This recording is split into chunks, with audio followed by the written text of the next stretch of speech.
Welcome to daily fact. आज हमारी class fourth है हिस्ट्री ऑफ इंडिया में। हमारा जो ये इनिशिएटिव है हिमाचल प्रदेश पुलिस एग्ज़ाम जो अभी होने जा रहा है, प्लस साथ में जो पीजीटी टीजीटी जितने भी हमारे जो क्लास वन या क्लास टू या क्लास थ्री के प्रीलिम्स एग्ज़ाम होते हैं उनके लिए जो है वो ये सीरीज़ जो है वो हेल्पफुल रहेगी। स्पेशली अगर हमें जीएस को कवर करना है, हम जो है वो इस सीरीज़ में सारे जीएस के subject like history, polity, geography, economy, environment, current affair and science and tech, इन सभी को कवर करेंगे। और जो है वो एक सेपरेट प्लेलिस्ट हमने इसके रिगार्डिंग बनाई है, आप चेक कर सकते हैं और साथ में हमारे इनिशिएटिव को सब्सक्राइब भी कर सकते हैं। ऑलरेडी जो है वो 3 क्लासेस हम कवर कर चुके हैं। आज जो है वो हम क्लास 4 को कवर करेंगे।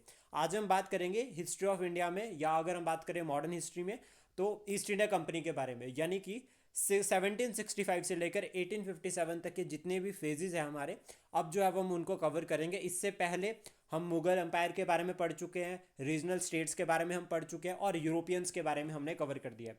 तो यूरोपियंस, मुगल एम्पायर और रीजनल स्टेट्स, इन सभी को जो है वो हम पूरा कवर कर चुके हैं और सेपरेट से हमने जो है वो वीडियोस भी बनाई है।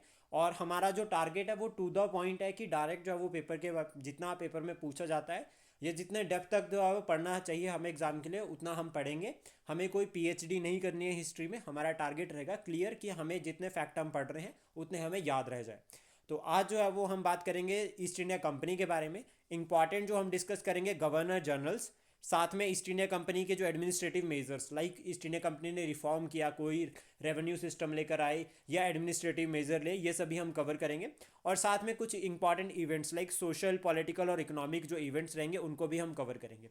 शुरुआत हम करेंगे रॉबर्ट क्लाइव के साथ, क्योंकि कहीं ना कहीं जो Robert Clive versus Dupleix, Dupleix जो है वो फ्रेंच का गवर्नर था, इन दोनों के बीच में जो ट्रेशल चले थे, जो शुरुआत, जो ड्रीम ड्यूप्लेक्स ने देखा था या जो इनिशिएटिव ड्यूप्लेक्स ने लिया था, like political expansion, politically interfere करना, वो सभी जो है वो क्लाइव ने प्रॉपरली इंप्लीमेंट किया। और क्लाइव का जो बहुत इंपॉर्टेंट रोल रहता है बंगाल में, या क्लाइव को जो है वो बंगाल का जो है वो गवर्नर भी जो है वो बनाया गया बाद में, या रॉबर्ट क्लाइव को क्लाइव ऑफ बंगाल भी कहा गया। अब इसमें इंपॉर्टेंट है कि क्लाइव की एंट्री कैसे होती है। क्लाइव की जो शुरुआत थी, यानी कि रॉबर्ट क्लाइव, इनकी शुरुआत जो है वो एज अ क्लर्क हुई थी। ये कंपनी में क्लर्क अपॉइंट हुए थे और क्लर्क से गवर्नर बनने तक का जो सफ़र था उसमें पूरा का पूरा जो है वो ट्रांसफॉर्मेशन है कंपनी से क्राउन रूल की तरफ, या एक ट्रेडिंग कंपनी से पॉलिटिकल कंट्रोल की तरफ। जब क्लाइव जो है वो गवर्नर बनते हैं बंगाल के 1765, तो उससे पहले क्लाइव ने जो है वो एक इंपॉर्टेंट बैटल लड़ी जिसका नाम था बैटल ऑफ प्लासी। ये बैटल ऑफ प्लासी में क्लाइव ने खुद को साबित किया कि मैं जो हूँ वो गवर्नर बनने का हकदार हूँ। और इसमें जो है वो सिराजुद्दौला को डिफीट किया by diplomatic action, diplomatic talk, diplomatic skills के थ्रू जो है वो क्लाइव ने क्या किया, डिफीट किया सिराज को। और उसके बाद जो है वो ट्रीटी ऑफ जब इलाहाबाद हुई 1765 में, तो इसमें जो है वो क्लाइव का काफ़ी इंपॉर्टेंट रोल रहता है। और यहाँ पर जो है वो डुअल गवर्नमेंट को एस्टेब्लिश करते हैं बंगाल में 1765 ट्रीटी ऑफ इलाहाबाद के बाद। इसमें दीवानी जो है वो क्लाइव को दी जाती है, यानी कि दीवानी राइट्स और निजामत, ये दोनों राइट्स जो है वो क्लाइव के पास रहते हैं। दीवानी मतलब जिसमें क्या हो रहा है, रेवेन्यू कलेक्शन, जो रेवेन्यू कलेक्ट किया जाएगा, किस तरह से जो है वो रेवेन्यू कलेक्शन रहेगी वो डिसाइड किया जाएगा दीवानी राइट्स के थ्रू।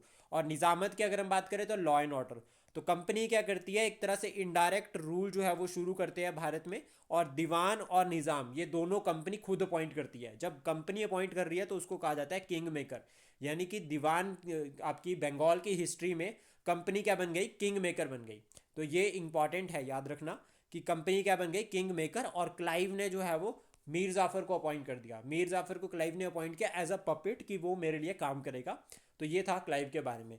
इसके बाद इंपॉर्टेंट इवेंट जो हुआ और जिसको हम कवर कर चुके हैं पहले, 1767 से लेकर 69 के बीच में फर्स्ट एंग्लो मैसूर वॉर, और इसका जो रिजल्ट था वो था ट्रीटी ऑफ मद्रास।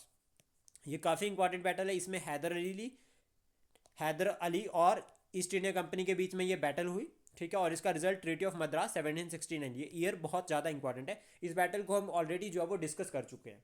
देन उसके बाद हम बात करेंगे वॉरेन हेस्टिंग के बारे में, जहाँ से जो है वो मेनली कंपनी रूल जो है वो शुरू होता है। अब इसमें एक इंपॉर्टेंट पॉइंट यहाँ पर हमें याद रखना है। सबसे पहला तो 1772 से लेकर 1785 तक के बीच में जो है वो वॉरेन हेस्टिंग गवर्नर रहे बंगाल के। पहला point, as a governor appoint हुए थे, लेकिन ये first governor general of Bengal. Fort William भी जो है वो बंगाल को कहा गया है। तो एक पॉइंट तो ये हो गया कि फोर्ट विलियम किसको कहा गया है, बंगाल में जो कलकत्ता फोर्ट था उसको फोर्ट विलियम भी कहा गया है। इंपॉर्टेंट।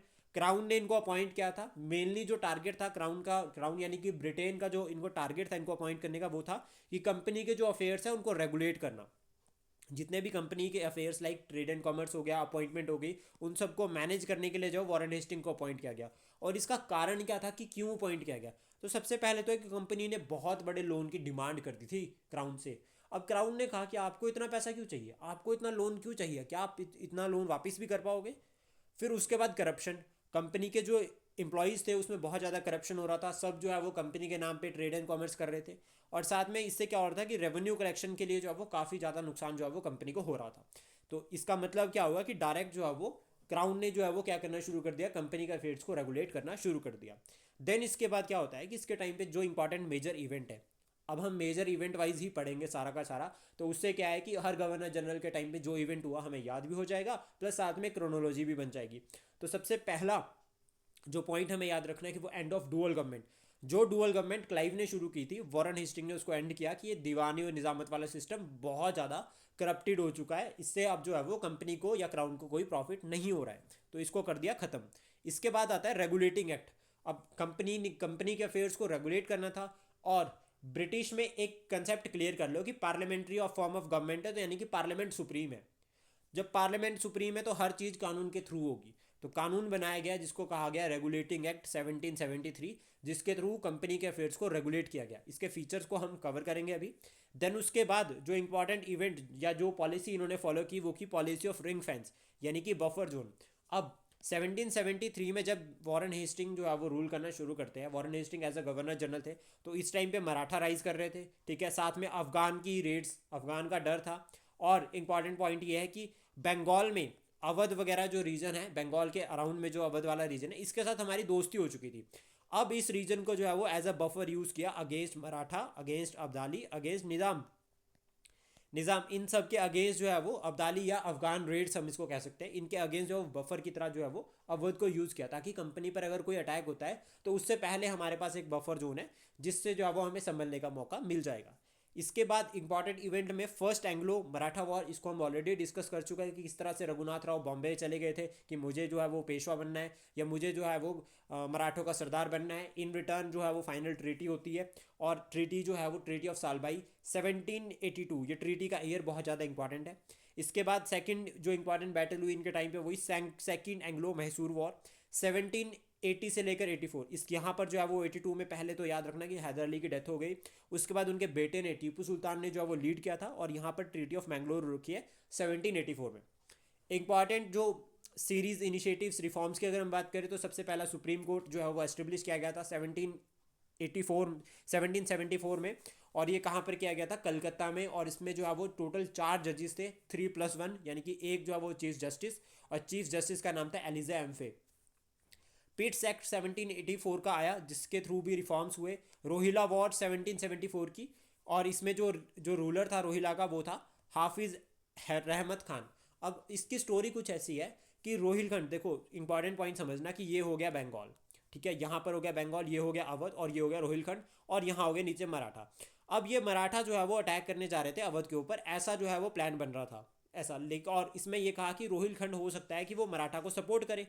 तो यहाँ से बंगाल और अवध ने प्लान किया कि हम क्या करेंगे, रोहिलखंड पे अटैक करके उसको कैप्चर कर लेते हैं पहले ही, ताकि वो सपोर्ट ना करे। लेकिन मराठा अटैक नहीं करते, बट यहाँ से जो है वो आपका ब्रिटिश आर्मी और अवध की आर्मी दोनों मिलकर रोहिलखंड को कैप्चर कर लेते हैं, और इसको कहा गया है रोहिला वॉर। 1774 में हुई थी। नंद कुमार केस एक 1775 का होता है, ये बहुत फेमस केस है, सिंपल हम इसको याद कर सकते हैं, नंद कुमार केस। इसमें क्या हुआ था कि नंद कुमार एक दीवान थे, रेवेन्यू कलेक्शन का काम करते थे कंपनी के लिए। इन्होंने क्या कहा, इन्होंने कहा कि वॉरेन हेस्टिंग ने जो मुन्नी बेगम थी बंगाल की, उससे जो है वो रिश्वत ली।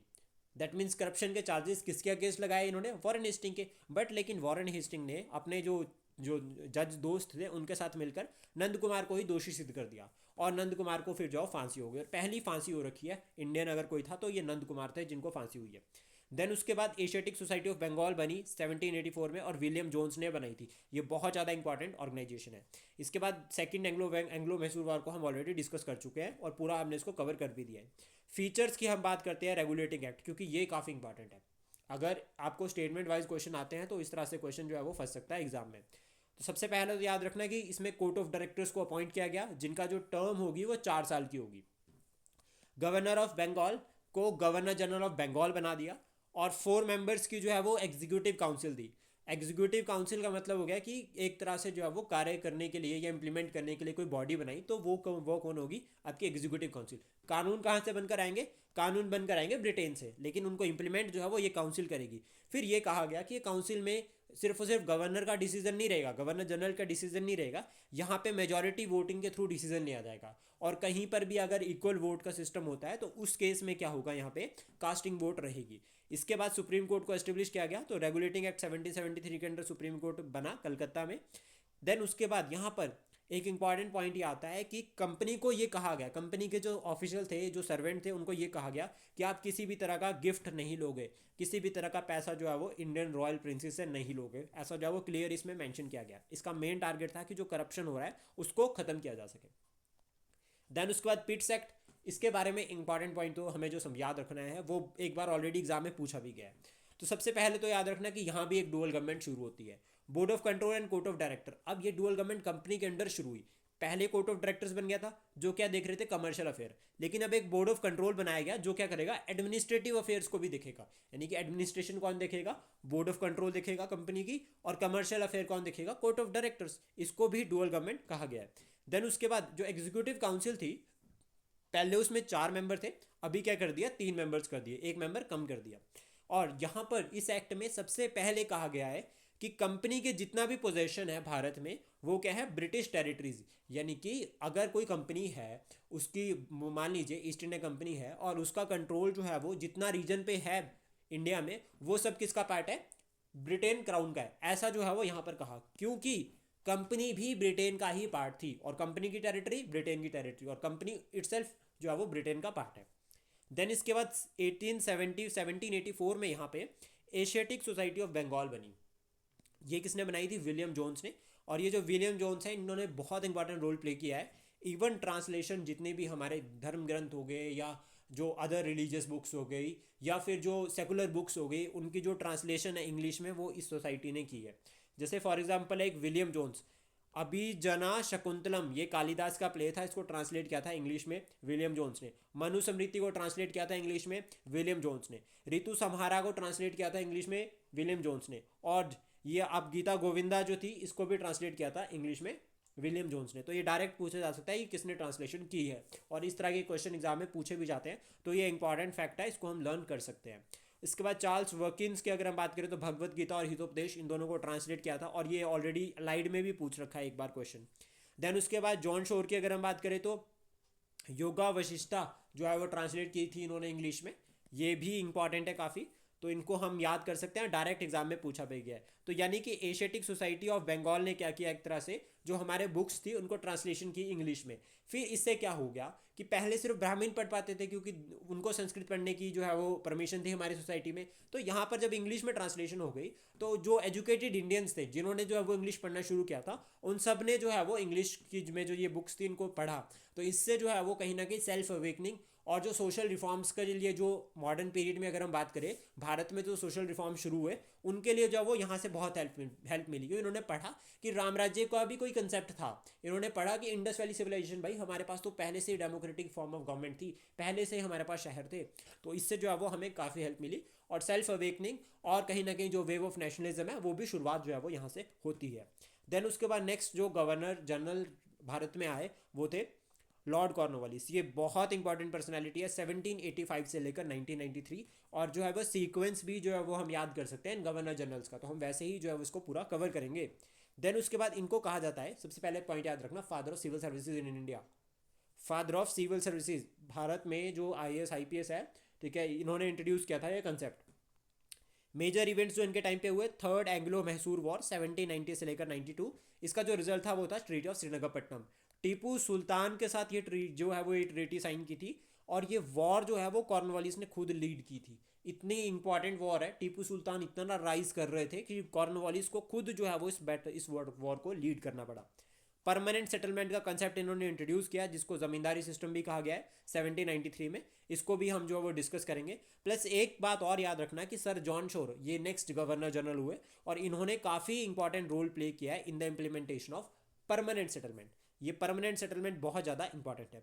रिफॉर्म्स की अगर हम बात करें, जो आपका कॉर्नवालिस, इन्होंने रिफॉर्म्स इनिशिएट किए जुडिशरी में और एडमिनिस्ट्रेशन में, और इनके जो रिफॉर्म्स है एडमिनिस्ट्रेशन में उसको कहा जाता है कॉर्नवालिस कोड। ये बहुत इंपॉर्टेंट है। इन्होंने एक पॉलिसी बनाई, पूरे के पूरे रूल्स एंड रेगुलेशन बनाए जिसके थ्रू एडमिनिस्ट्रेशन वर्क करेगी, उसको कहा जाता है कॉर्नवालिस कोड। एडमिनिस्ट्रेशन की अगर हम बात करें, पुलिस रिफॉर्म्स इन्होंने किए।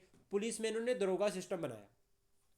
सबसे इंपॉर्टेंट, इन्हें पता चल गया कि कलेक्टर्स जो हैं, यानी कि जो डिस्ट्रिक्ट कलेक्टर्स हैं, वो करप्शन क्यों कर रहे हैं, क्योंकि उनकी कोई फिक्स सैलरी नहीं है। तो इन्होंने कहा कि जो कलेक्टर्स हैं उनकी फिक्स सैलरी होगी ₹1500।